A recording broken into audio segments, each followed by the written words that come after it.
Salam sejahtera, tuan-tuan dan puan-puan.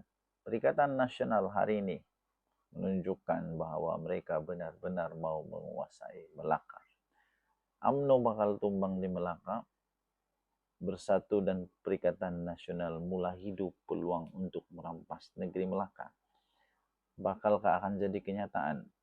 Sila tuan-tuan dan puan-puan tinggalkan komen. Adakah UMNO bakal akan tumbang tergolek-golek di Melaka? Bolehkah bersatu tiba-tiba merampas kuasa Melaka daripada UMNO kepada Perikatan Nasional? Adakah PAS akan cukup untuk bekerja sama bersama dengan bersatu? Sekali lagi, selamat pagi. Perikatan Nasional hari ini mengumumkan bahawa mereka akan bertanding di semua 28 kerusi DUN dan dalam PRN Melaka yang dijangka berlangsung tidak lama lagi. Ini menimbulkan banyak persoalan. Maknanya memang PAS tidak akan bekerja sama dengan bersatu jika ini berlaku. Pengumuman ini bukan pengumuman yang kecil, ini mesej besar. Kerana apabila Perikatan Nasional membuat keputusan untuk masuk penuh di semua kursi, ia menunjukkan bahawa PAS tidak ada harapan.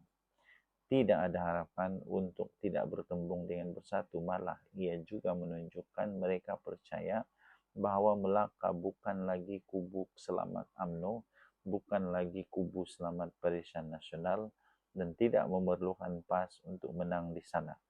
Persoalan sekarang, adakah ini sekadar strategi biasa pilihan raya? Atau sebenarnya Perikatan Nasional sudah nampak peluang yang cukup real untuk merampas Melaka? Adakah ini juga penanda awal bahawa sebenarnya PAS tidak lagi menjadi sekutu kepada Perikatan Nasional? Adakah ini petanda awal bahawa memang Perikatan Nasional bersatu tidak lagi memerlukan dan memang sudah tidak lagi sebulu dengan PAS? Adakah ini menunjukkan bahawa mereka sebenarnya betul-betul sudah membuang PAS daripada buku kehidupan bersatu? Perikatan Nasional datang bukan sekadar untuk cukup syarat. Dalam kenyataan terbaru, Tan Sri Muhyiddin Yassin menegaskan bahawa Perikatan Nasional kini berada dalam keadaan yang cukup bersedia untuk menghadapi pilihan raya. Jentera sedang diperkukuh. Ketua bahagian sudah diminta untuk mencadangkan calon dan calon pula akan dipilih berdasarkan integriti, rekod kerja, pengalaman serta hubungan rapat dengan rakyat. Ini menunjukkan Perikatan Nasional mahu tampil lebih tersusun berbanding sebelum ini. Bukan hanya sekadar bertanding untuk jadi pembangkang yang kuat, tetapi bertanding dengan mindset mahu menang negeri. Dan apabila PN mahu bertanding semua 28 kerusi, itu menunjukkan keyakinan bahawa gelombang sokongan terhadap UMNO mungkin tidak lagi sekuat dahulu. Kenapa Melaka boleh jadi bahaya untuk UMNO pula? Kerana kalau kita lihat sekarang ini, politik Melaka hari ini, UMNO sebenarnya berdepan dengan beberapa cabaran yang besar. Pertama, adanya isu dalaman parti yang cukup parah. Walaupun struktur UMNO masih mempunyai struktur yang kuat, ramai pengundi muda sudah tidak lagi melihat UMNO sebagai pilihan yang otomatik. Kedua, faktor ekonomi dan kos hidup. Isu ini memberi kesan besar kepada mood pengundi.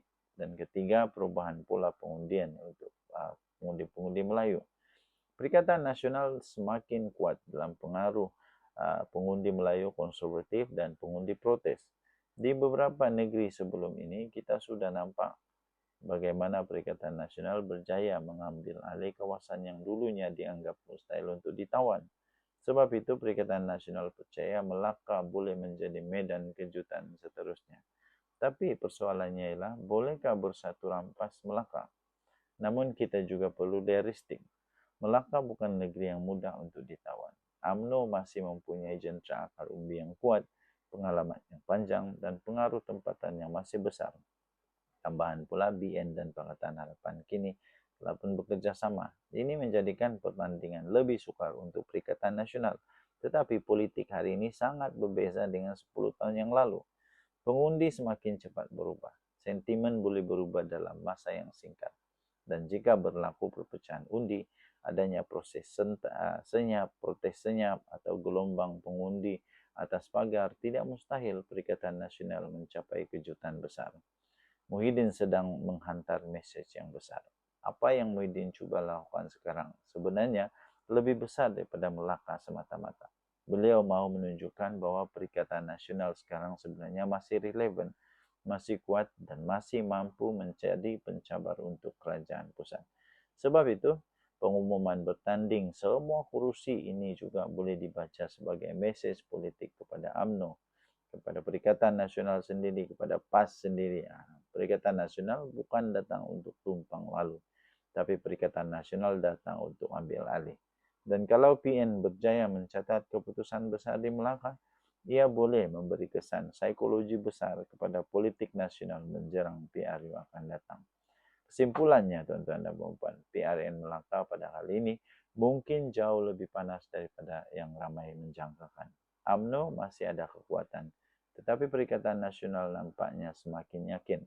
Dan bila Muhyiddin Yassin sendiri mulai menggerakkan jentera secara agresif, itu tanda mereka mempunyai peluang sebenar.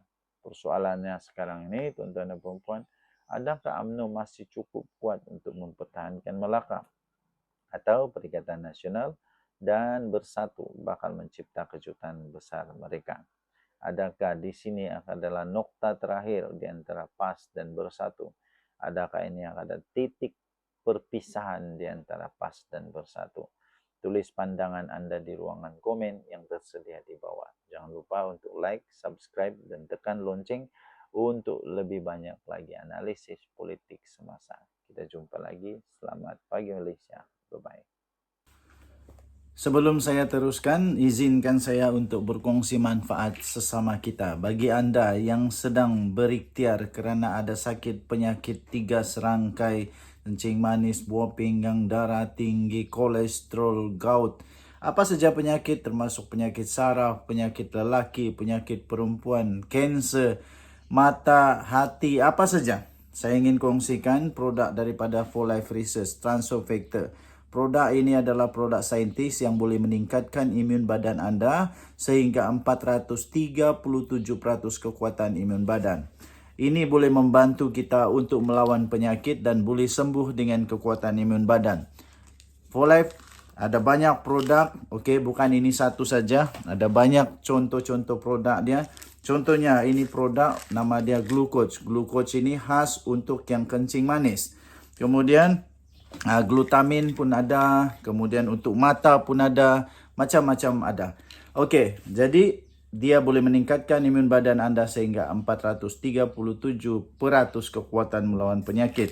Ianya sangat terbukti dengan laporan daripada saintis membuktikan bahawa ia ialah miracle molecule. Ini bukan produk tepi jalan. Ini produk saintis sangat-sangat berkesan, sudah terbukti secara klinikal, sudah dikaji, terbaik dan juga telah diterima oleh doktor-doktor di seluruh dunia, telah masuk di dalam Physician Desk Reference. Dia adalah bukan dadah, tidak ada kesan sampingan. Kementerian Kesihatan Malaysia juga telah menerima Transofactor sebagai selamat dan boleh diambil oleh sesiapa sahaja.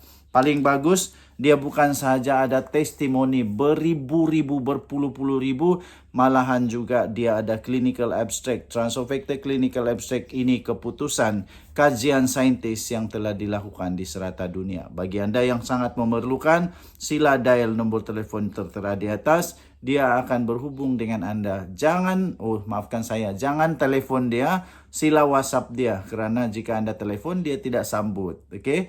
Anda WhatsApp, dia akan jawab. Alright.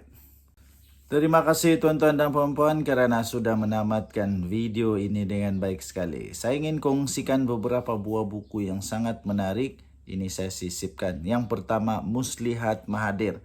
Sekiranya anda berminat untuk melihat bagaimana Muslihat Mahathir yang dituliskan di dalam buku ini, anda boleh baca ini untuk menambahkan pengetahuan anda, untuk anda tahu siapa Mahathir yang sebenarnya. Buku ini sangat luar biasa. Ketika saya membaca, saya terkejut. Wow! Dan saya semakin berilmu.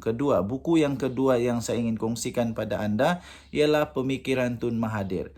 Ini ditulis oleh seorang pakar yang sangat-sangat luar biasa, merungkai dia kasih pecah semua pemikiran Tun Mahathir. Ini bukunya yang sangat luar biasa. Sekiranya Anda mau tahu macam mana Mahathir punya cara berpikir, ini dia.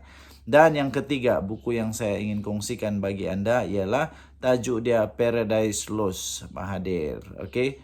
Ini dia beritahu bagaimana paradise itu